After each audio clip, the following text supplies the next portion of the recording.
Greetings, citizens! Justiguy has arrived. Heads up, spoiler warning for Madoka Magica. You have been warned.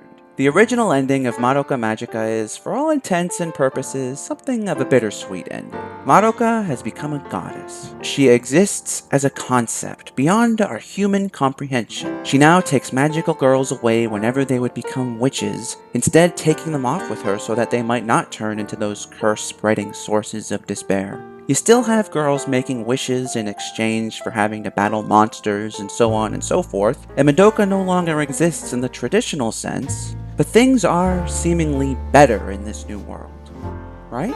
But did you know that for one character in the Madoka franchise, it's nothing short of a tragedy? Today, let's talk about the protagonist of the Madoka Magica spin-off manga, Kazumi Magica. If you can't guess, her name is Kazumi. For those who haven't read that yet, this is your second spoiler warning, and this is your go read this manga warning, because you can buy it in English and it's good stuff. For those of you who have read it, and for those of you who stuck around anyway though, I'm sure you remember how Kazumi Magica plays out. We meet a new group of magical girls who are dealing with witches and fake grief seeds in their town, all that good stuff. And Kazumi Magica plays out pretty interestingly, because it explores a lot of really cool ideas built on the foundations of the primary concepts of the series. One example? What if two magical girls, as in two girls with two separate soul gems, decided to share one single body? It's wild what Kazumi Magica throws at us, and that's not even the best part, because eventually we come to learn that the amnesiac Kazumi is in fact a girl created from the remains of a witch. Michiru Kazusa, whose nickname in life was Kazumi, was the leader of a group of girls that our protagonist Kazumi found herself a part of. Michiru was, once upon a time, saved by Madoka Magica's resident veteran magical girl Mami Tomoe, and would eventually become a magical girl herself, inspiring Kazumi Magica's cast of characters to follow after her. But when Michiru fell, the girls, rather than despairing or breaking out into fights against each other,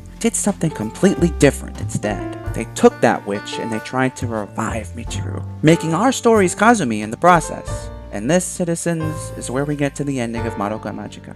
At the end of Madoka Magica, Madoka makes a wish that makes it so that witches did not, do not, and will not exist. She, as a goddess, takes the girls with her before they're able to transform. Consequently, this means that Kazumi, a character that is made of someone else's witch, did not, does not, and cannot exist. In this new world created by Madoka, Michiru would be taken with her, and there would be no witch left behind for the rest of her friends to make Kazumi with. In other words, in erasing all of the witches, Madoka unknowingly erased Kazumi, and probably any other girls who might have been born through similar circumstances.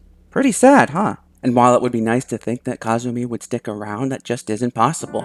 In Madoka's new world, people don't even remember witches. That means that no one will even remember what Kazumi is made of, let alone that she ever existed. Considering newer Madoka works like the upcoming mobile game seem to want nothing to do with the various spin-off manga, the topic of Kazumi's demise at Madoka's hands will probably never be brought up. So you know what? Even if the world forgets her, even if the franchise wants to pretend she doesn't exist, why don't we make sure not to forget about Kazumi? You do remember her, right? In any case, citizens, this has been Justiguy, and my work here is done. Farewell!